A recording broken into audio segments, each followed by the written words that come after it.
नमो अर्हन्ताणं नमो सिद्धाणं नमो आयरीयाणं नमो अध्यायाणं नमो लोये सव्यसाहुणम्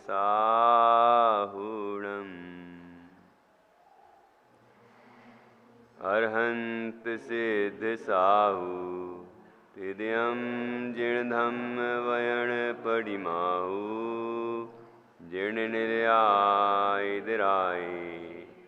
नवदेवा दिन्तु मे बोहि मंगलम भगवान वीरो मंगलम गौतमो गणी मंगलम कुंद कुंदाद्यो जैन धर्मोस्तु मंगलम सर्वमंगल मांगल्यम सर्वकल्याणकारकम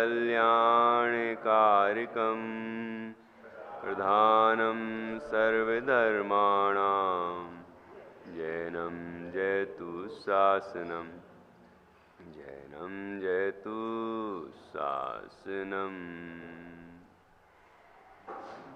वीर जिनेश्वर को नमो गौतम गणधर लाल काल पंचमादि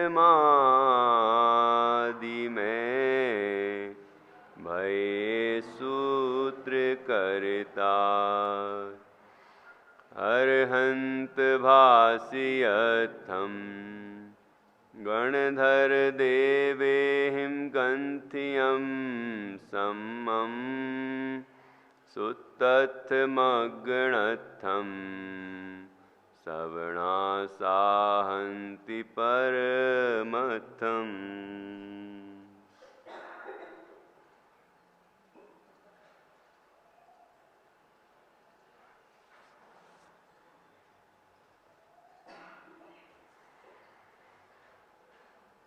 आचार्य श्री कुंद कुंद देव द्वारा रचित यह अष्टपाहुड़ परमागम है और इसका यह सूत्र पाहुड़ है जिसमें दूसरी गाथा चल रही है। दूसरी गाथा में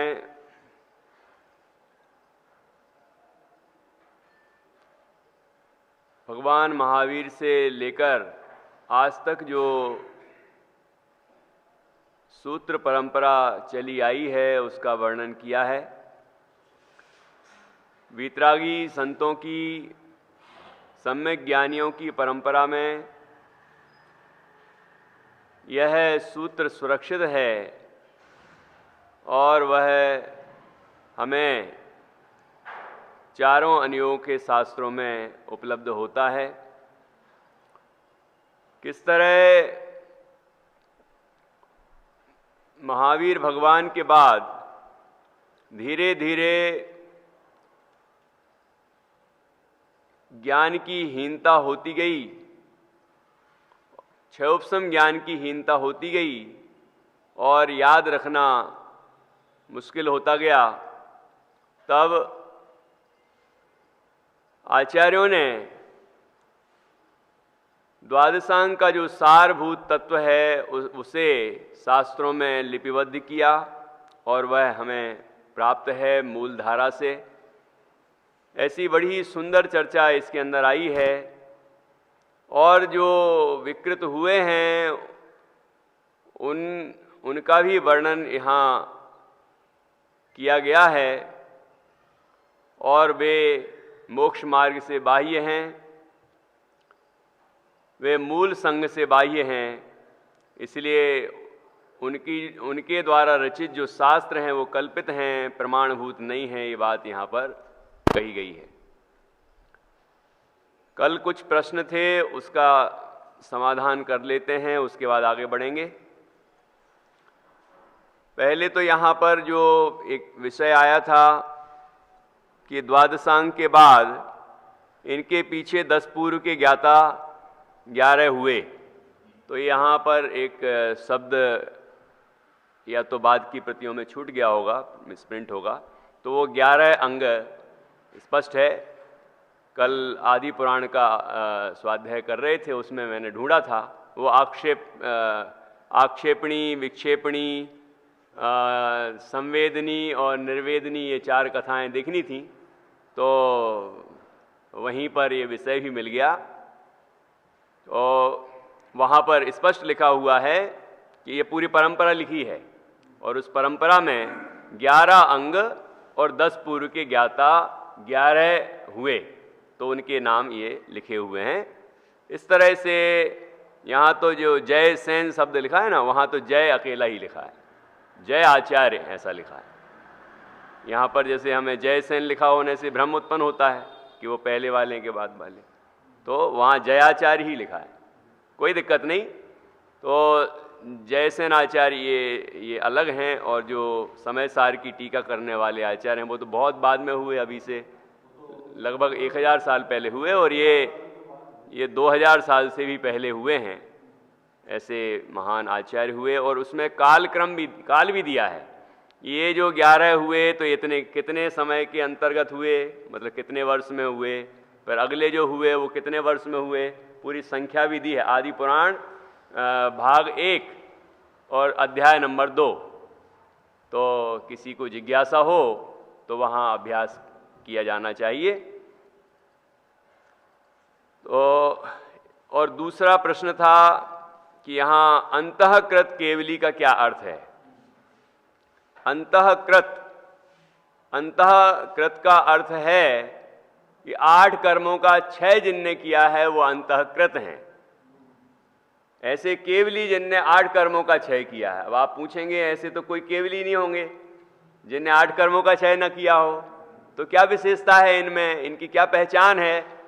तो इनकी पहचान ये है कि जो 3-4 उद्धरण जैन सिद्धांत कोश में दिए हैं, धबला आदि ग्रंथों के, तो उससे पूरे पढ़ने से समझ में आता है कि घोर उपसर्गों को सहकर जिन्हें केवल ज्ञान की उपलब्धि हुई और फिर अष्टकर्मों का क्षय करके निर्वाण हो गया, मतलब सिद्ध अवस्था की प्राप्ति की।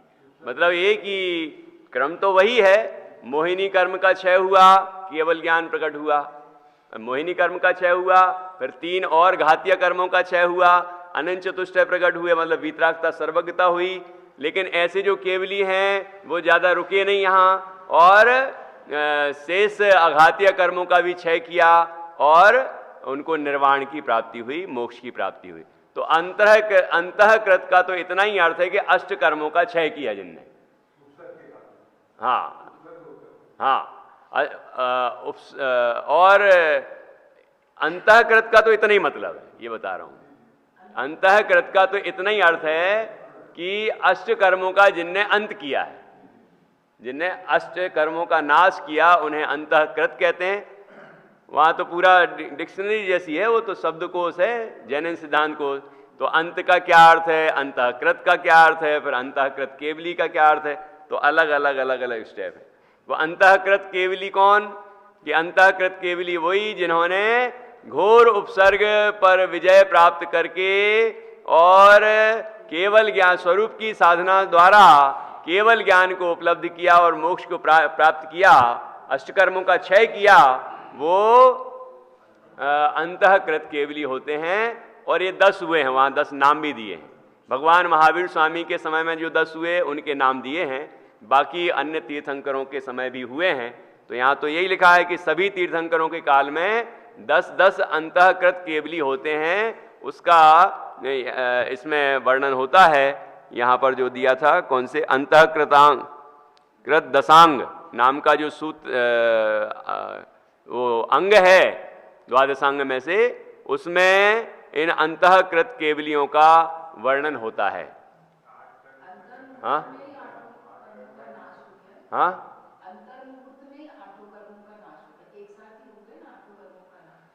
अब ऐसा शब्द का प्रयोग नहीं है, इसलिए मैं कुछ नहीं कह सकता। कर्णानियोग का विषय है नहीं, वो जो विधि है वो तो वही है। बस बस ये बात है। मतलब एक ही विधि वही है। अब काल तो यथायोग्य ही होता है, अंतर्मुहूर्त तो वो पूरे समय पूरा कार्य हो जाए उतने में भी अंतर्मुहूर्त ही होता है, और थोड़ा किसी को ज़्यादा लगता है तो वो भी अंतर्मुहूर्त ही होता है। मतलब एक ही जो यथायोग्य अंतर्मुहूर्त है वो काल उनको लगा और उनको निर्वाण की प्राप्ति हुई। हाँ हाँ, मतलब यही है अंतर, मतलब एक ही अरहंत दशा में ज़्यादा नहीं रहे वो तो, और सभी गुणस्थानों का काल यथायोग्य अंतर्मुहूर्त ही है, और सब मिला के भी अंतर्मुहूर्त। हाँ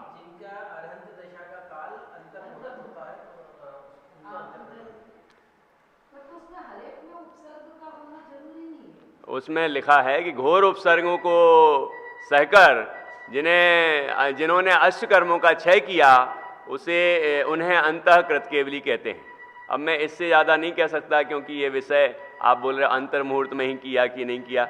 जो उसमें लिखा है 3-4 ग्रंथों के उद्धरण दिए हैं, उसमें जो शब्द मिले हैं उतना मैंने आपको बता दिया, तो वो अंतःकृत केवली होते हैं। तो सिद्ध भगवान केवली नहीं है, सिद्ध भगवान भी केवली है ना। इसलिए देखो 13वें गुणस्थान वाले भी केवली, उनको सहयोग केवली कहते हैं।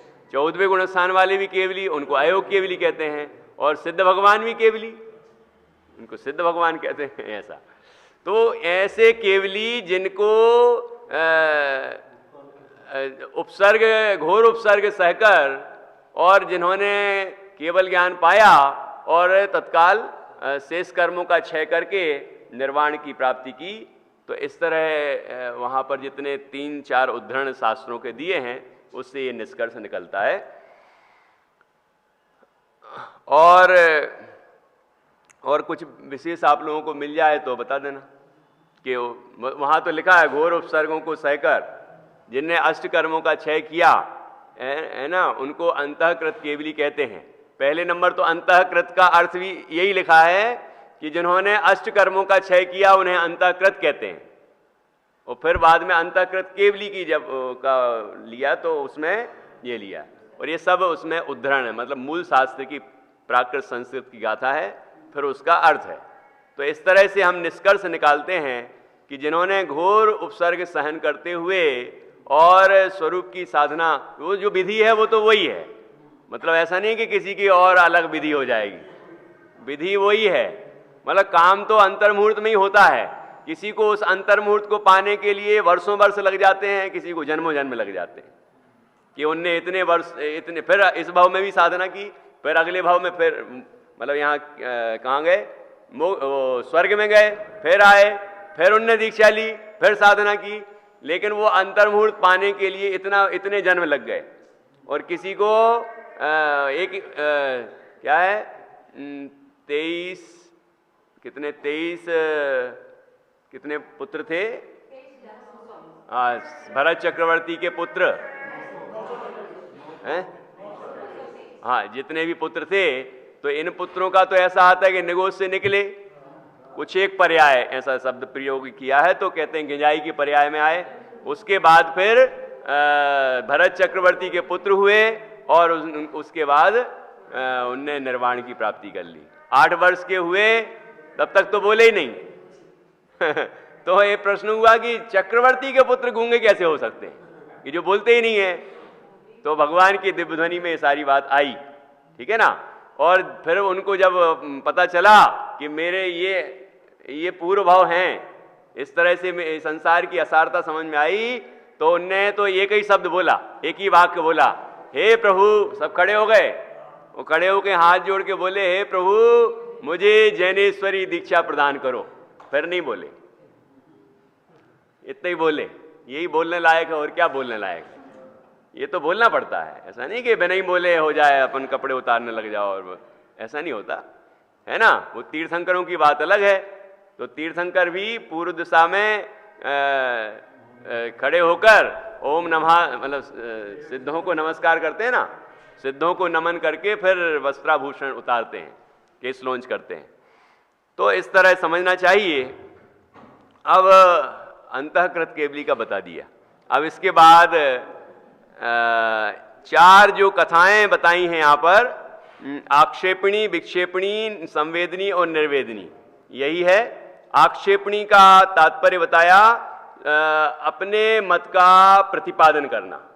जो जैन दर्शन के जो मूलभूत सिद्धांत हैं, जो वस्तु स्वरूप है, उसका प्रतिपादन करना, वो आक्षेपणी कथा है। ऐसी कथा जिससे जिन मत का प्रतिपादन होता है, ठीक है ना, वो आक्षेपणी कथा कहलाती है। और जिससे मिथ्या मतों का खंडन होता है, वो विक्षेपणी कथा कहलाती है। तो विक्षेपणी में लिया कि जो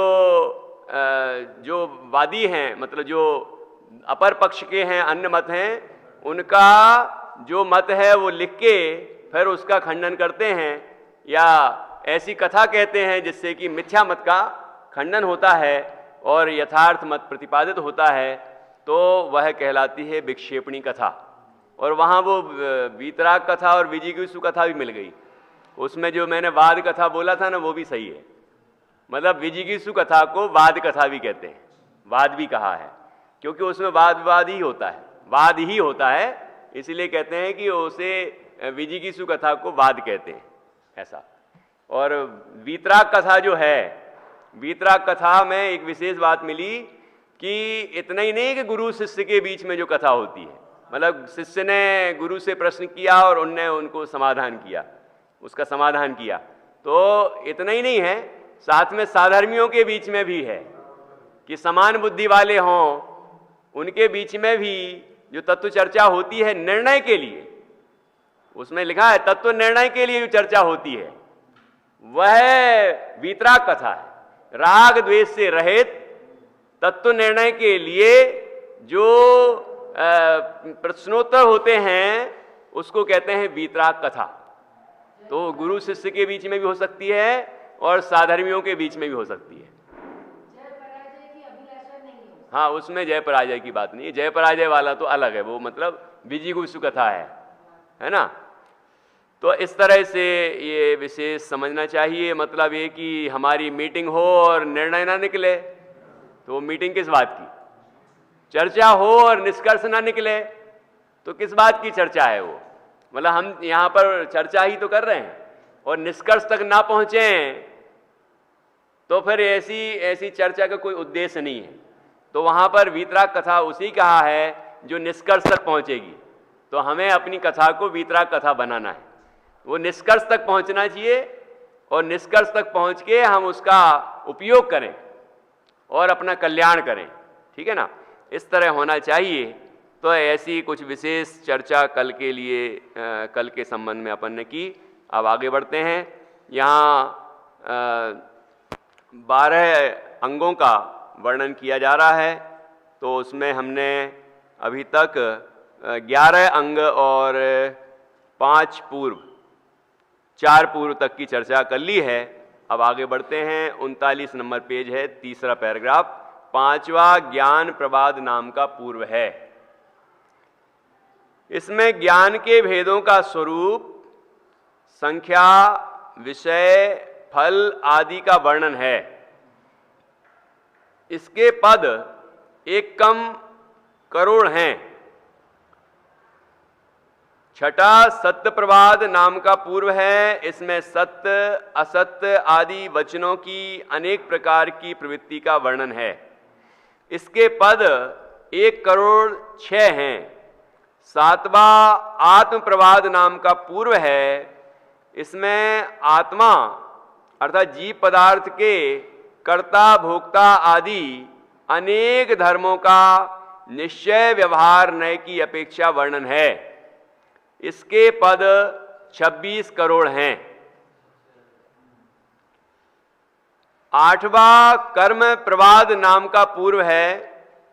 इसमें ज्ञानावरण आदि 8 कर्मों के बंध, सत्व, उदय, उदीर्णा आदि का तथा क्रिया रूप कर्मों का वर्णन है। इसके पद 1 करोड़ 80 लाख हैं। 9वां प्रत्याख्यान नाम का पूर्व है। इसमें पाप के त्याग का अनेक प्रकार से वर्णन है। इसके पद 84 लाख हैं। 10वां विद्यानुवाद नाम का पूर्व है, इसमें 700 क्षुद्र विद्या और 500 महाविद्याओं के स्वरूप, साधन, मंत्रादिक और सिद्ध हुए इनके फल का वर्णन है तथा अष्टांग निमित्त ज्ञान का वर्णन है। इसके पद 1,10,00,000 हैं। मतलब कुछ रह जा रहा है क्या, ऐसा बताना आप लोग। मतलब कुछ दुनिया में जो ज्ञान प्रचलित है उसमें से कुछ ज्ञान यहाँ रह जाए, ऐसा बता देना कि वो चीज़ नहीं है इसमें। उसके लिए तो हमें इधर उधर जाना ही पड़ेगा, है ना। लौकिक विद्या, लौकिक चीज़ों को सीखना ही पड़ेगा। ऐसा लगे तो बता देना। ये आदि में बहुत कुछ कह दिया है कि नहीं। देखो, 11वां कल्याणवाद नाम का पूर्व है। इसमें तीर्थंकर, चक्रवर्ती आदि के गर्भ आदि कल्याणक का उत्सव तथा उसके कारण षोडश भावनादि के तपस्षण आदिक तथा चंद्रमा सूर्यादिक के गमन विशेष आदि का वर्णन है। इसके पद 26 करोड़ हैं। ठीक है।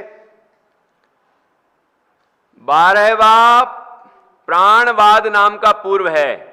इसमें 8 प्रकार वैद्यक तो समझते होंगे, हैं? हाँ, वैद्य की विद्या है। इसमें 8 प्रकार वैद्यक तथा भूतादिक की व्याधि के दूर करने के मंत्रादिक तथा विष दूर करने के उपाय और स्वरोदय आदि का वर्णन है। इसके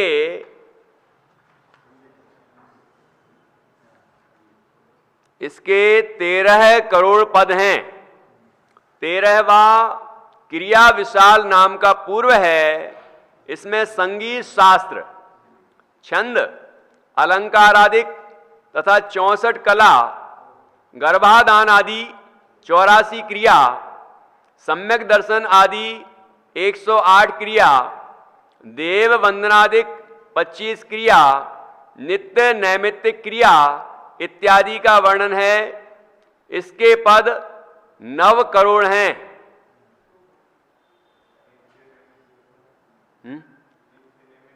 हाँ, नित्य नैमित्तिक क्रियाएं मतलब पूजन आदि, ये सब नित्य नैमित्तिक कहलाती है ना।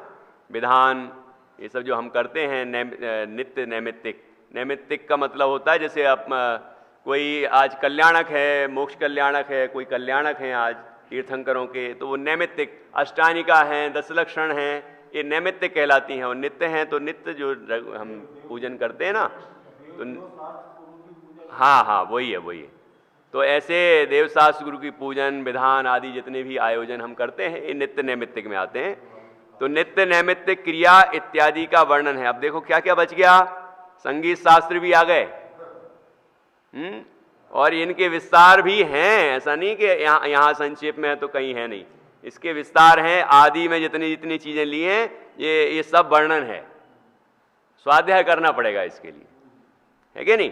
तो ये सारी चीजें मिल जाएंगी। प्रथमान योग में तो कई चीजें मिल जाती है ना। आदि पुराण, हरिवंश पुराण, पद्म पुराण, ये 3 पुराण पढ़ लें, ठीक है ना, तो बहुत सारी चीजें मिल जाएंगी आपको। और जो अन्य अनुयोग के जो ग्रंथ हैं, अपने जितना स्वाध्याय करते जाएंगे ये सब चीजें मिलती जाएंगी। मतलब ये सारभूत चीजें तो सब उपलब्ध हैं। और अपन ने देखा अभी कि 14 पूर्व में भी जो 11 अंग में बहुत कुछ पढ़ा था, उनका थोड़ा थोड़ा रूप तो यहाँ भी मिल जाता है। जैसे आखिरी के जो आचार्य जिनने की ग्रंथ रचना की है, तो उनको किसी को थोड़े थोड़े अंग के ज्ञान, पूर्व के ज्ञान थे, थोड़ा बहुत अंश का एक देश, तो उतने में भी बहुत कुछ था। मतलब सारभूत सब कुछ था। तो वो सारभूत चीज हमें, सारभूत विषय हमें प्राप्त है, तो उसका हमें स्वाध्याय करना है, ठीक है ना। अब अपन विचार करें कि हम कितने ईमानदारी से स्वाध्याय करते हैं, कितने मतलब बदल बदल के दूसरे ग्रंथ भी पढ़ते हैं कि एक ही एक ग्रंथ पढ़ रहे हैं, बस पढ़ ही रहे हैं या सुन ही रहे हैं। तो सुनना भी चाहिए, पढ़ना भी चाहिए, नए नए ग्रंथ भी पढ़ना चाहिए, उससे रुचि पैदा होती, रुचि बढ़ती है। इसके लिए आप देखेंगे कि मोक्ष मार्ग प्रकाशक में सम्यक के सन्मुख मिथ्या दृष्टि का प्रकरण है। इसे अपना कार्य करने का हर्ष बहुत है, ये गजब की बात। और 8वां अध्याय है, उसमें चारों अनियोगों की चर्चा है। तो उसमें जब चारों अनियोग अंतिम जो पैराग्राफ हैं उनमें लिखा है कि कभी इसका कभी इसका कभी इसका बदल बदल के अभ्यास करता है। ऐसे चारों अनियोगों का अभ्यास करता है, केवल एक अनियोग का नहीं करता और केवल एक आध दो शास्त्रों का नहीं करता, वो अन्य अन्य अनियोगों का भी करता है, अन्य अन्य शास्त्रों का स्वाध्याय करता है। इससे विषय पुष्ट होता है। मूलभूत विषय तो एक ही है ना, और उनका सबका प्रयोजन भी एक ही है। लेकिन जब अलग अलग तरीके से हम उसको पढ़ते हैं तो वो विषय और पुष्ट होता है, उसको समर्थन मिलता है और फिर हमारे अंदर वो उत्साह जागृत होता है और हमारी परिणति और निर्मल होती है, अंतर्मुख होती है। इसलिए हमें ईमानदारी से अभ्यास करना चाहिए। तो यहाँ देखिए ये सब चीज़ें हैं, मतलब हमें कहीं लौकिक शिक्षा के लिए यहाँ वहाँ जाने की जरूरत नहीं है। जो जिनवाणी का स्वाध्याय करेगा उसे सब मिल जाएगा, ठीक है ना। अब देखिए यहाँ 14वां पूर्व, 14वां त्रिलोक बिंदुसार नाम का पूर्व है। इसमें 3 लोक का स्वरूप और बीज गणित का स्वरूप, ये बीज गणित आ गई, बीज गणित का स्वरूप तथा मोक्ष का स्वरूप तथा मोक्ष की कारणभूत क्रिया का स्वरूप इत्यादि का वर्णन है। इसके पद 12 करोड़ 50 लाख हैं। ऐसे 14 पूर्व हैं, इनके पद, इनके सब पदों का जोड़ 95 करोड़ 50 लाख है। 95 करोड़ 95। 12वें अंक का 5वां भेद चूली का है, ठीक है। ये 12वें अंक के 5 भेद बताए थे ना, उनमें से 5वां ये पूर्व हो गया, पूर्वगत। अब ये आखिरी है चूली का। तो इसके 5 भेद हैं चूली का के। इनके पद 2 करोड़ 9 लाख 89,200 हैं। अब बताओ ये संख्या हम बच्चों को नहीं सिखाएंगे तो वो भविष्य में कैसे सीखेंगे, समझेंगे कि ये क्या लिखा है। ये इनडायरेक्टली सबको अभारतीय बनाया जा रहा है। मतलब भारत की जो शास्त्र है ना वो पढ़ नहीं पाएंगे आगे की जनरेशन, आगे की जो आएगी ना संतति, वो ये समझ ही नहीं पाएगी क्या लिखा है। जैसे कि अभी नंबर भी वैसे कर दिए ना, वही वाले मतलब 1 2 3 लिखते हैं तो वो वाले अंक आ गए, ये वाले खत्म हो गए, ये अब नहीं आते। तो अब आप सोच लो कि आगे क्या होगा। और ये संख्याएं, वो कहेंगे ये क्या है, मिलियन है कि बिलियन है कि ट्रिलियन है कि क्या है, वो समझ में नहीं आएगा उनको। तो कहेंगे नहीं नहीं हमें नहीं पढ़ना, हमें नहीं पढ़ना। और वो भी 25 साल जब यही पढ़ेंगे वही पढ़ेंगे, तो ये पढ़ेंगे क्यों? वो बहुत मुश्किल है कोई जीव थोड़ा वो कहते हैं ना भाड़ में वो क्या चने हैं, एक आध दो ऐसे उछलेंगे, ऐसे उछलेंगे कोई जीव। हाँ ये होगा। कुछ लोग कहते हैं कि ये तो जिनकी होनहार होगी वो तो मार्ग में आ ही जाएंगे, है ना। इसलिए अब अपन तो अपना लोटा छानो और दूसरे की चिंता मत करो। लेकिन ऐसा नहीं सोचना है, ऐसा नहीं सोचना है। हम अपने लिए तो अपने भविष्य की पूरी चिंता करते हैं और पूरी व्यवस्थाएं बनाते हैं, लेकिन हम अपनी संस्कृति के लिए कुछ भी नहीं करें। हम मतलब देखो उसमें उपदेश की क्या आवश्यकता, इस प्रकरण में आया है। श्रावकाचार है, सामान्य श्रावकाचार पंडित रतनचंद जी साहब ने लिखा, भारेल जी ने। तो उसमें ऐसा प्रकरण आया, उपदेश की क्या आवश्यकता है, जब होनहार के अनुसार ही सब कुछ होता है ना, तो फिर उपदेश की क्या जरूरत है। कहते हैं उपदेश ही हो रहे हैं, इसलिए इतना जो भी कुछ हो रहा है वो उपदेश के निमित्त से ही हो रहा है। उपदेश तो जिसको आत्मा की अनुभूति होती है उसको भी ज्ञानी गुरु का उपदेश कार्यकारी है। उसे ज्ञानी गुरु की देशना ना मिले तो अनुभूति भी नहीं होगी। उपदेश की ये आवश्यकता है। अब उपदेश हो रहा है और समोषण में उपदेश हो रहा है, यहाँ तो छोड़ो ये क्या उपदेश है, अपन तो चर्चा कर रहे हैं। तो वो भगवान के समोषण में उपदेश होता है और उतने उपदेश को सुनकर कोई तो निर्ग्रंथ दिगंबर बन जाते हैं, दीक्षा ले लेते हैं, कोई व्रत ले लेते हैं, मतलब प्रतिमाएं धारण कर लेते हैं, ठीक है। और कोई अकेला सम्यक दर्शन प्राप्त करते हैं और कोई सम्यक दर्शन भी प्राप्त नहीं करते। सब तरह के लोग हैं, सब तरह के जीवों की अपनी अपनी योग्यता है। तो उस उपदेश की आवश्यकता है कि नहीं, मतलब दिव्य ध्वनि की जरूरत है कि नहीं है, वो भी तो उपदेश है। तो भगवान सोचें, वो सोचते नहीं ना समस्या ही है, क्योंकि उनके मन नहीं है ना। वो तो दिव्य ध्वनि खिड़ती है उनकी, है वो तो और लेकिन पहले तो सोचा था ना उनने कि सब जीवों का कल्याण हो। ऐसी जो सर्वोदय की भावना उनके अंदर जागृत हुई थी 16 कारण भावनाओं में, है ना। तो वो अब उससे जो पुण्य प्रकृति बांधी थी, अब उसका उदय आ रहा है। अब उनके वो थोड़ी सोचते हैं, वो तो उनकी तो इच्छा होती नहीं है, अब तो सब हो रहा है। तो वो जो हो रहा है उसमें भगवान ऐसा विचार करें, मान लो पहले कर लेते कि जिनकी योग्यता होगी वो तो अपने आप कल्याण करेंगे, तो हमें उपदेश देने की क्या जरूरत है। तो फिर क्या होता बताओ। ऐसा नहीं सोचना है, ठीक है ना। ऐसा सोचना है कि हमारी तरफ से हम क्या कर सकते हैं। तो पंडित सदाशिव दास जी ने लिखा है रत्नगण साहुकाचार में, जीवों को जिस तिस प्रकार से धर्म में लगाना चाहिए। जिस तिस प्रकार का मतलब क्या है, अब आप सोच लो। कोई अनैतिक उपाय की बात नहीं है जिस तिस का मतलब उसमें कुछ उदाहरण भी गिनाए हैं। तो कहने का तात्पर्य कि जीवों को कैसे धर्म में जोड़ा जाए।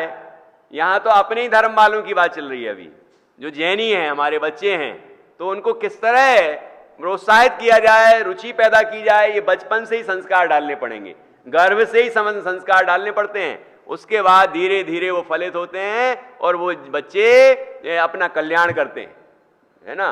हम लोग यही शिकायत करते हैं, अब बच्चे नहीं आते, बच्चे सुनते ही नहीं, तो हम क्या करें कि नहीं, हम क्या करें, जब करना था तो किया नहीं। जैसे ये तो आपने देखा ही होगा, जो छोटे छोटे बच्चे हैं उनको मोबाइल पकड़ा देते हैं हम लोग, है ना, छोटे बच्चों को, कि भैया मम्मी जी को काम करना है, क्योंकि संयुक्त तो परिवार है नहीं, अब एकल परिवार है। तो अब उनको इतनी जिम्मेदारियां हैं, काम करने भी जाना है और घर को भी संभालना है। तो क्या करें बच्चे का कि उसको टीवी चालू कर दी, मोबाइल दे दिया, कुछ ना कुछ आईपैड दे दिया, वो देखता रहता। अब शिकायत क्या करते हैं, वो मोबाइल छोड़ते ही नहीं। अरे दिया किसने, अपनी सुविधा के लिए तो हमने दे दिया, अब उसको तकलीफ होने लगी और उससे आपको तकलीफ होने लगी, तो आप अब शिकायत कर रहे हो। तो पहले से ही उपाय करना पड़ता है, ये उपाय पहले करना पड़ता है। पहले उपाय किया नहीं, बोया बीज बबूल का, आम कहां से होए। इसलिए हमें पहले से ही ध्यान देना पड़ता है। अब जिनने अभी नहीं दिया है, अब बड़े बड़े हो गए बच्चे, तो अभी भी कुछ नहीं बिगड़ा है, अभी भी बहुत उपाय किए जा सकते हैं, ठीक है ना। उपाय करना पड़ेंगे। जिस तरह हम लौकिक कार्यों के लिए उनको प्रेरित करते हैं, दुकान जाओ, बिजनेस के लिए जाओ, सर्विस के लिए जाओ, कुछ ना कुछ तो प्रेरणा देते ही है ना। हम भोजन कर लो, भोजन के लिए तो देते ही होंगे, कुछ ना कुछ तो देते होंगे। तो इसी तरह इसके लिए भी दें और अपने जीवन से उदाहरण पेश करें कि ये स्वाध्यायी हैं, पूजन करते हैं, धर्म आराधना करते हैं, तो इनके परिणाम अच्छे रहते हैं, इनके भी त्याग है। ऐसा नहीं कि वहां तो सुना है और यहां त्याग ही नहीं है, जीवन में कुछ दिखाई नहीं रहा है, तो हम में और इनमें क्या अंतर है, ऐसा सोचती नई पीढ़ी। तो ऐसा नहीं हो, हम अपने जीवन से भी उदाहरण पेश करें, दूसरों के लिए नहीं, अपने ऐसे बने ही हम, है ना, अपने ऐसे हों कि जिससे कि उनको ये लगे कि नहीं, ये धर्म की आराधना करने से इतना लाभ होता है ना, इतने परिणाम शांत हो जाते हैं, आनंद होता है। और हम देखो इतने लगे हैं, लेकिन शांति बिल्कुल नहीं। तो उनको लगेगा और धीरे धीरे वो भी इस मार्ग में आ जाएंगे। एक कहानी तो प्रसिद्ध है, एक सास ससुर थे और बहू थी। बहू नई नई आई थी, तो क्या हुआ, उसने वो घी तपने के लिए, मतलब उबलने के लिए रखा था। तो क्या हुआ, सबको पता है, इसलिए संक्षेप में बोलूंगा। तो फिर क्या हुआ कि वो मम्मी पापा तो, मतलब सास ससुर तो चले गए मंदिर, पूजन पाठ करने, स्वाध्याय करने चले गए, और ये यहाँ जिम्मेदारी संभाल रही थी। फिर क्या हुआ कि उसने जब उबल गया तो उतार के रखा, उतार के जब रख रही थी तो क्या हुआ, वो तपेली जो थी वो छूट गई। छूटी तो पूरा का पूरा नीचे गिर गया। अब वो बेचारी रोई, वो एक कोने में बैठ के रो रही है, रोती रही घंटा भर, आधा घंटा, जितनी देर भी रो रही होगी, रोती रहेगी अब क्या होगा, आज पता नहीं क्या होने वाला है, क्योंकि सासुओं के बारे में तो बहुत कुछ सुना है, और जो सीरियल देख देख के उसके दिमाग में इतना भर गया है, कभी पहले सास भी बहू थी, घर घर की कहानी, वो उसके दिमाग में ही बैठा हुआ है। अब पता नहीं क्या होगा। फिर क्या हुआ, जैसे ही ससुर जी अंदर आए, उनने देखा सारा, उनको समझ में आ गया, कहते क्या हुआ बेटा? तो रोने लग गई और रोने लगी। सासू जी भी आ गई, क्या हुआ क्या हुआ? उसको उठाया वहां से, क्या हुआ है? तो कहते वो घी गिर गया, घी ढुल गया और नाली में चला गया। वो तो चला ही जाएगा, वो बगल में, बास बेसन तो बगल में ही होते हैं नीचे निकल गया। तो क्या हुआ, तो क्यों रो रही हो? कि नहीं नहीं वो मुझसे बहुत नुकसान हो गया। तो कुछ नहीं हुआ, ये यहां से निकल जाता और वहां से निकल गया, बात तो बराबर ही है। हाँ, ये मोरी से निकले या वो मोरी से निकले, मतलब दोनों ही नालियां हैं, नौ द्वार बहे घिनकारी, तो वो निकलने के रास्ते हैं, वो भी निकासी है और ये भी निकासी है। तो निकल गया तो क्या हो गया बेटा, कोई बात नहीं, और ले आएंगे, उसमें क्या दिक्कत है, कुछ नहीं। और उसको इतना ऐसा लगा कि जैसे कि अमृत बरस गया हो आज उसके ऊपर। उसने तो क्या क्या सोच लिया था घंटा भर में, लेकिन उससे जस्ट विपरीत हुआ। तो उसने सोचा इनके अंदर इतनी शांति कहां से आती, इतनी समता कहां से आई? तो वो अभी तक कुछ नहीं कहा था, है ना, वो प्रतिदिन मंदिर जाते थे, स्वाध्याय करते थे, सब कुछ करते थे, लेकिन उसको कहते थे चलो चलो, लेकिन वो नहीं करती होगी तो कोई बात नहीं, जोर जबरदस्ती नहीं की। लेकिन उस दिन उसको ऐसा लगा कि अरे इसमें इतना कमाल है। अगले दिन से मम्मी जी मैं भी चलूंगी आपके साथ, मैं भी आपके साथ पूजन करने चलूंगी। पर बोझ गई तो लड़का भी जाने लगा, वो दोनों अपनी जोड़ी से बैठते, वो अपनी जोड़ी से बैठते, मतलब दोनों अपने स्वाध्याय, दोनों पूजन करने लगे, दोनों प्रवचन में बैठने लगे, दोनों स्वाध्याय करने लगे, दोनों का जीवन मंगलमय हो गया। तो ये हमारे जीवन से भी ये चीज घटित होती है कि नहीं? तो केवल हम शिकायत ना करें, उपाय ढूंढें।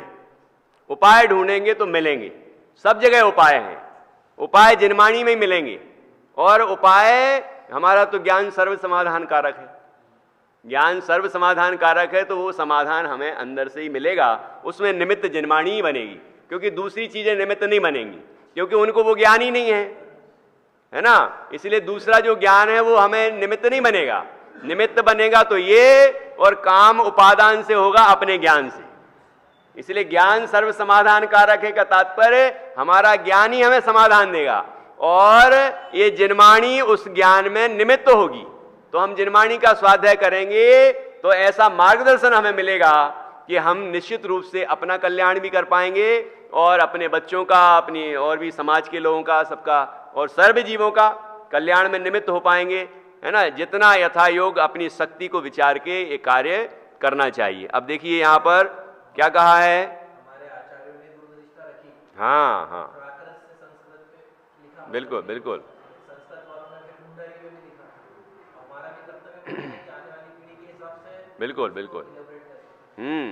मतलब आचार्यों ने भविष्य को देखकर कितना परिश्रम किया है, तो उसके हिसाब से हमें भी करना चाहिए। वो तो छठवें सातवें गुणस्थान वाले थे, तो भी उनने इतना काम किया है, और हम अभी अपने गुणस्थानों का ठिकाना नहीं है, और अपन सोचते हैं कि नहीं वो तो, मतलब उनसे भी ज़्यादा हम बीतरागी हैं, होगा जो होना होगा हो जाएगा, ऐसा नहीं सोचना है।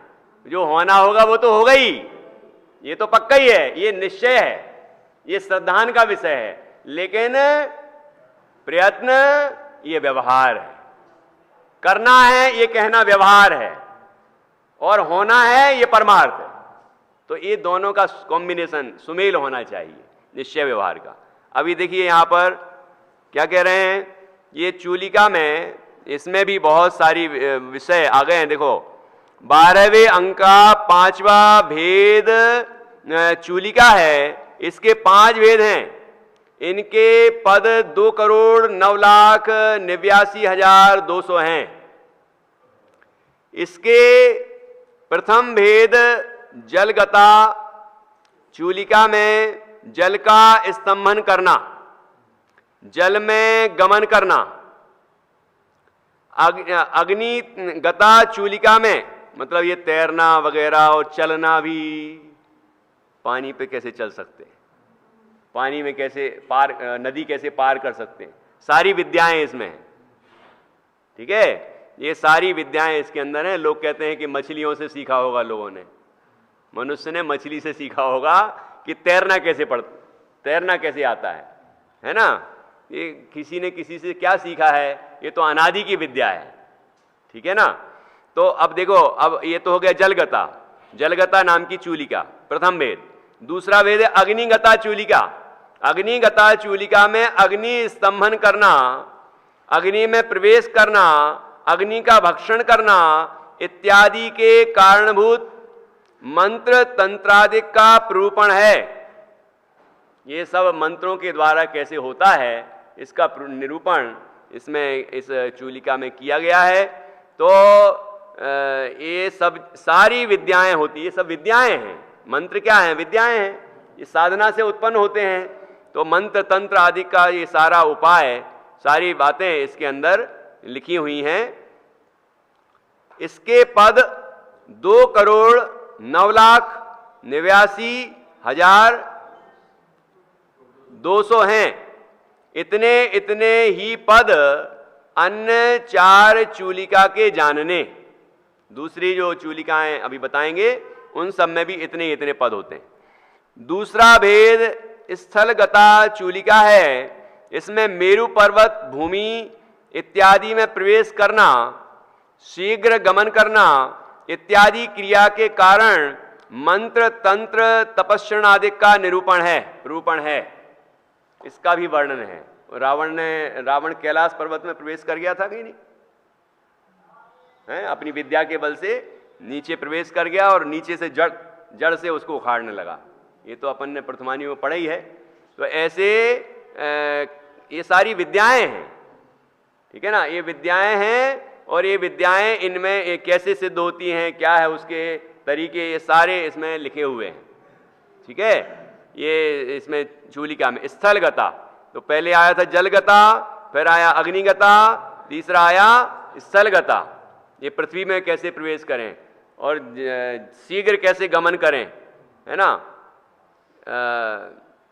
इत्यादि क्रिया के कारण मंत्र तंत्र तपस्यणादि का प्रूपण है। मंत्र क्या है इसके तंत्र क्या है, मतलब उपाय क्या हैं, और तपस्रण, किस तपस्रण के फल में ये सब चीजें होती हैं, इन सब का वर्णन भी इसमें किया गया है। तीसरा भेद मायागता चूलिका है। इसमें मायामयी इंद्रजाल विक्रिया के कारणभूत मंत्र तंत्र तपस्रण आदि का प्रूपण है। ये जो जादू वगैरह हो गया, ये तो लोग नकली दिखाते हैं, ये असली है। तो ये मायागता इंद्रजाल जादूगर कोई कहते हैं, जादू को कहते हैं ना। तो मायामयी इंद्रजाल विक्रिया, ये विक्रिया है, विक्रिया के कारणभूत मंत्र तंत्र तपस्रण आदि का प्रूपण है। चौथा भेद रूपगता चूलिका है। रूपगता, हाँ, इसमें सिंह, हाथी, घोड़ा, बैल, हरिण इत्यादि अनेक प्रकार के रूप बना लेने के कारणभूत मंत्र तंत्र तपस्रण आदि का प्रूपण है। तथा चित्राम काष्ठ लेपनादिक का लक्षण वर्णन है और धातु रसायन का निरूपण है। धातु रसायन, केमिकल, हाँ, ठीक है। ये प्रतिमाएं बनाना, काष्ठ, ये सब लेपन करना और ये सारी चीजें बनाना, मतलब कुछ भी बचा ही नहीं है। वो सारी चीजों का निर्माण, सारी कलाएं, सारी विद्याएं इनके अंदर किस तरह से प्रकट होती हैं, उसके तरीके सारे बताए गए हैं। तो ये ऐसे समझना है। आपने ब्रह्म गुलाल का नाम तो सुना ही होगा। ब्रह्म गुलाल का नाम तो सबने सुना होगा ना, कथा भी सुनी होगी कि ब्रह्म गुलाल बहुरूप बना सकता था, है ना। तो वो एक बार शेर बनने के लिए कहा उससे कि अब तुम शेर बन के दिखाओ। तो कहते शेर तो बन जाऊंगा, लेकिन शेर शिकार भी करता है, तो तभी तो शेर लगेगा, नहीं तो शेर क्या लगेगा वो। तो एक शिकार की छूट रहेगी। तो राजा ने बोला ठीक, एक खून माफ, मतलब एक हत्या माफ है तुम्हारे लिए। हाँ, तो क्या हुआ कि वो आया अगले दिन शेर बन के उछलता हुआ राजसभा में।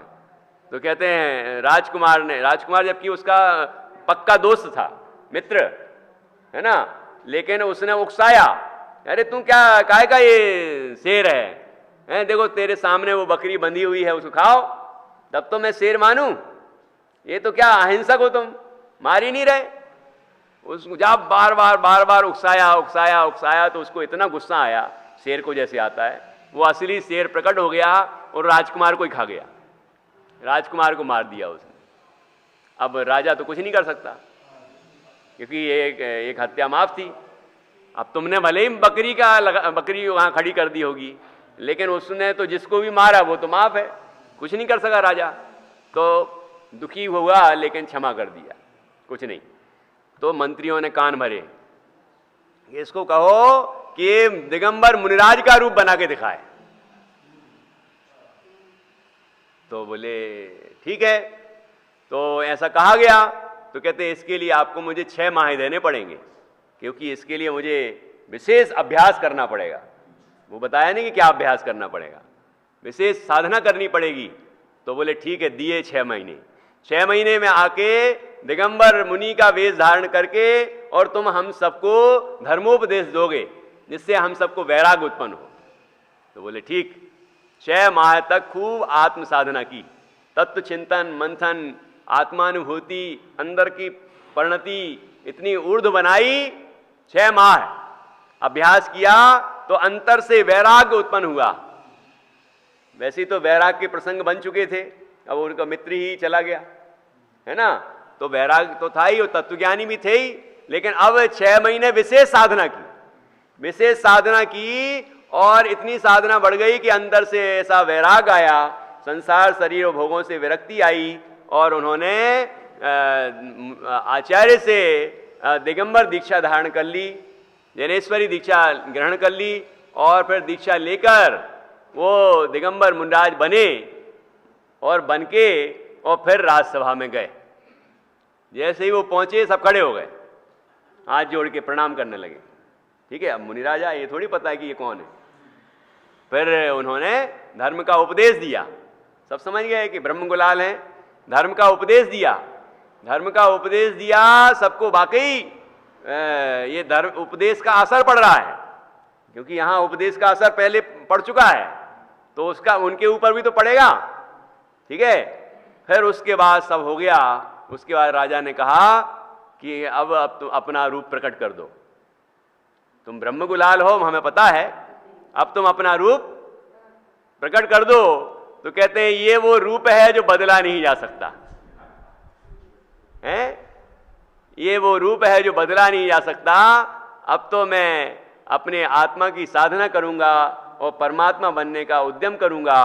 और वहां से फिर वो चले गए, तो उन लोगों को ही वैराग हो गया, है कि नहीं, ऐसी कथा है। तो कहने का ये रूप परिवर्तन कौन सी बड़ी बातें हैं, ये कोई बड़ी बात नहीं है। ये सारा ज्ञान होने पर भी जो ज्ञानी हैं, आचार्य हैं, जो मुनिराज हैं, वो इन विद्याओं को सिद्ध भी हो जाएं अपने आप, क्योंकि तपस्रण भी तो लिखा है, तो सिद्ध भी हो जाती हैं तो प्रयोग नहीं करते, उनको उस तरफ लक्ष्य ही नहीं है। ठीक है ना। तो इस तरह से ये मतलब ये विधियां बताई, तो इसका मतलब ये नहीं समझना कि आचार्य तो ये तो सब प्रयोग करते होंगे। नहीं, प्रयोग कुछ नहीं करते। धर्म के लिए, कल्याण परोपकार के लिए यदि कुछ करते भी हैं जो उनकी मर्यादा में है ना, तो वो करते भी हैं, होता है प्रयोग। जो रिद्धियां धर्म मार्ग के लिए, मोक्ष मार्ग में आगे बढ़ाने के लिए होती हैं, अन्य जीवों को भी अपना भी नुकसान ना हो और दूसरे का फायदा हो, तो ऐसी कोई क्रिया रिद्धियां वगैरह होती हैं, विद्याएं होती हैं जिनका प्रयोग कदाचित वो कर लेते हैं। तो हाँ, सारी विद्याओं का ज्ञान न पढ़ने से होता है, न रटने से होता है। हाँ, बराबर, साधना से होता है। विशुद्धि से ये ज्ञान, बिल्कुल। मतलब उनको तपस्रण लिखा ना इसमें, तो कदाचित इनका ज्ञान भी ना हो कि ऐसे विधि से ये चीज प्रकट होती है, लेकिन वो तपस्रण कर रहे हैं, वो अपने कल्याण के लिए कर रहे हैं, अपने आत्मा की साधना के लिए, शुद्धि की वृद्धि के लिए कर रहे हैं, लेकिन सहज में ऐसा पुण्य बनता है कि ये सब विद्याएं अपने आप प्रकट हो जाती हैं, है ना, उसका उनको लेकिन लक्ष्य भी नहीं है। ऐसे वीतरागी होते हैं और वीतरागियों को ये प्रकट होती हैं। ठीक है, हाँ, वही तो कहा मोक्ष मार्ग में इसका क्या उपयोग, लेकिन उपयोग नहीं करते ना, लेकिन हो तो जाती हैं। विद्याएं तो हम लोगों को भी इतनी आती हैं, जैसे बच्चों को इतनी विद्याएं सिखाते हैं, सारी विद्याएं का जीवन भर काम आती हैं उनके, एक विद्या में स्पेशलिस्ट हो जाता है, वो अपने जीवन चला लेता है उससे, मतलब। लेकिन ऐसे ही इनके यहाँ है कि ये अपने आप ऐसी विद्याएं और रिद्धियां और सब चीजें प्रकट हो जाती हैं, लेकिन उनका ना तो वो उनका उसका तरफ लक्ष्य है, ना उसका महत्व है, और ना ही उसका प्रयोग करने का विकल्प है, लेकिन वो तो होता है, जो होता है बताया है कि ऐसा हो जाता है। यहाँ तो इसमें अंग में, इस पूर्व में जो चूलिका नाम का है, इसके अंदर मतलब 12वें अंग का भेद चल रहा है ना ये, तो इसके अंदर तो विधियां बताई हैं उसकी कि इस विधि से ये कार्य ऐसे सिद्ध होता है। ठीक है, इस प्रकार ये धातु रसायन भी हो गया। अब 5वां भेद आकाशगता चूलिका है। कौन सी चूलिका? आकाशगता। इसमें आकाश में गमनादिक के कारणभूत मंत्र, यंत्र, तंत्रादिक का प्रूपण है। यंत्र भी है इसमें, मंत्र भी है, यंत्र भी है, साधन है ना। वो वायुयान कैसे बनाना है, बिना पेट्रोल बिना डीजल, है कि नहीं। तो मंत्र, यंत्र, तंत्रादिक का प्रूपण है। ये इसमें कई यंत्रों के वर्णन अपन सुनते ही हैं, पुराण में आते हैं, है ना। और आकाशगामिनी विद्या सिद्ध हो गई थी किनको? अंजन चोर को, है, अंजन चोर को आकाशगामिनी विद्या सिद्ध हुई थी। विष्णु कुमार मुनिराज को विक्रिया रिद्धि प्रकट हुई, काय विक्रिया, काय रिद्धि थी वो, उनकी काय रिद्धि थी। तो इस तरह और अनेक अनेक आचार्य हैं, ठीक है ना, उनके प्रकट हुई, और अनेक मुनियों को ऐसी विद्याएं प्रकट हुई, इसका वर्णन भी मिलता है, लेकिन उनको उसका कोई महत्व नहीं आता, क्योंकि वीतरागी है ना वो। ऐसे 12वां अंग है। इस प्रकार से 12 अंग सूत्र हैं। ये 12 अंग हुए अभी, है ना। ये भी सब संक्षेप में चल रहा है, आदि आदि में बहुत कुछ है, जो इसका ही विशेष ग्रंथ है, तो उसमें आपको सारे विस्तार मिल जाएंगे कि इसमें आदि में क्या क्या है। तो उसमें भी शायद आदि लिख देंगे आखिरी में, इतना वर्णन करने के बाद इत्यादि, इतना वो भी कहते संक्षेप में वर्णन कर रहे हैं, क्योंकि विस्तार तो यहाँ है। करोड़ कितने पद हैं इसमें, है ना, कितने करोड़ों करोड़ों पद बताए थे ना। 2 करोड़ 2,89,200 एक में हैं। तो 5 चूलिकाओं में सब में इतने इतने हैं। ठीक है, इस प्रकार ये 12 अंग सूत्र हैं। अब अंग बाह्य सूत्र के 14 प्रकीर्णक हैं। ये अंग बाह्य, वो अंग प्रविष्ट हुआ द्वादशांग जिसमें है, और उसी में 12वें अंग में 5 भेदों में 14 पूर्व भी आ गए। ठीक है, अब ये अंग बाह्य, अंग बाह्य श्रुत, ये श्रुत ज्ञान का भेद है ये सब, और श्रुत ज्ञान हम सबको है, मतलब श्रुत ज्ञान का इतना विकसित परिणमन हो सकता है, इसमें कोई आश्चर्य नहीं है। अंग बाह्य श्रुत के 14 प्रकीर्णक हैं। प्रथम प्रकीर्णक सामायक नाम का है। इसमें नाम, स्थापना, द्रव्य, क्षेत्र, काल, भाव के भेद से 6 प्रकार इत्यादि सामायक का विशेष रूप से वर्णन है। सामायक का दूसरा 24 स्तव नाम का प्रकीर्णक है।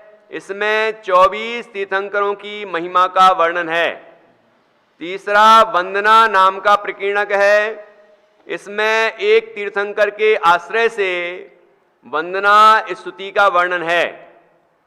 चौथा प्रतिक्रमण नाम का प्रकीर्णक है। इसमें 7 प्रकार के प्रतिक्रमण का वर्णन है।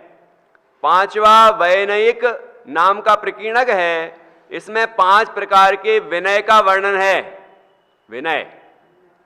6ठा कृति कर्म नाम का प्रकीर्णक है। इसमें अरहंत आदि की वंदना की क्रिया का वर्णन है। सातवां 10 वैकालिक नाम का प्रकीर्णक है।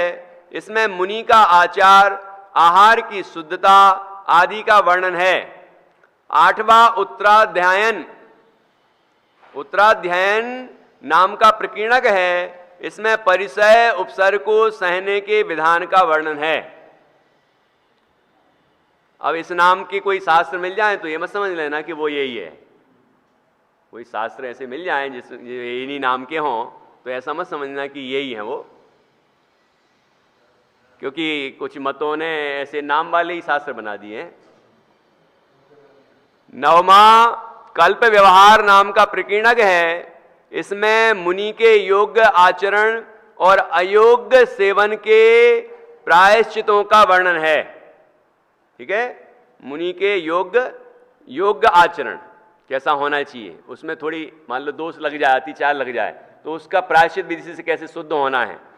इसमें मुनि के योग्य आचरण और अयोग्य सेवन के प्रायश्चितों का वर्णन है।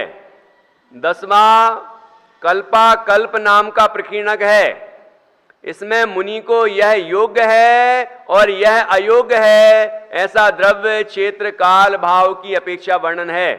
11वां महाकल्प नाम का प्रकीर्णक है। इसमें जिन कल्पी मुनि के प्रतिमा योग, त्रिकाल योग का प्ररूपण है तथा स्थविर कल्पी मुनियों की प्रवृत्ति का वर्णन है। जिन कल्पी और स्थविर कल्पी ये दो तरह के मुनि हैं, इनकी प्रवृत्तियों का वर्णन किया गया है। 12वां पुंडरीक नाम का प्रकीर्णक है। इसमें 4 प्रकार के देवों में उत्पन्न होने के कारणों का वर्णन है। किन कारणों से, किन परिणामों से, किन उपायों से ये 4 प्रकार के देव बनते हैं, है ना, उसका वर्णन है। 13वां महापुंडरीक नाम का प्रकीर्णक है। इसमें इंद्रादिक बड़ी रिद्धि के धारक देवों में उत्पन्न होने के कारणों का प्ररूपण है, कैसे वो इंद्र वगैरह बनते हैं, है ना, उसका प्ररूपण है। 14वां निषिद्धिका नाम का प्रकीर्णक है। इसमें अनेक प्रकार के दोषों की शुद्धता के निमित्त प्रायश्चितों का प्ररूपण है। यह प्रायश्चित शास्त्र है।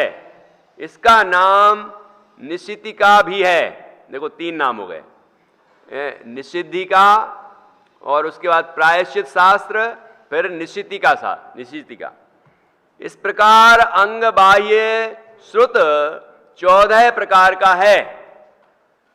पूर्वों की उत्पत्ति पर्याय समास ज्ञान से लगाकर पूर्व ज्ञान पर्यंत 20 भेद हैं। इनका विशेष वर्णन, श्रुत ज्ञान का वर्णन गोमर सार नाम के ग्रंथ में विस्तार पूर्वक है। वहां से जानना, ये सब संक्षेप है। ठीक है, और विस्तार से जानने के लिए गोमर सार ग्रंथ का अभ्यास करना चाहिए। ऐसा बड़ा ही सुंदर ये प्रकरण है और हमने ये अच्छे से कम विनय पूर्वक और उत्साह से सुना है। अब इससे ये पता तो चल ही गया होगा कि द्वादशांग में सब कुछ आ गया, कुछ बचा ही नहीं है, और इसका सार हमारे शास्त्रों में है, निबद्ध है। इसलिए हमें यहाँ वहाँ जाने की जरूरत नहीं है। सारी विद्याएं जिनवाणी के अभ्यास से अपने आप सिद्ध हो जाती हैं। हम सभी जिनवाणी का गहन अभ्यास करें, निरंतर अभ्यास करें और जिनवाणी से स्वयं को समझकर अपना कल्याण करें और परम आनंद को पाएं। यही मंगल भावना है।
पिया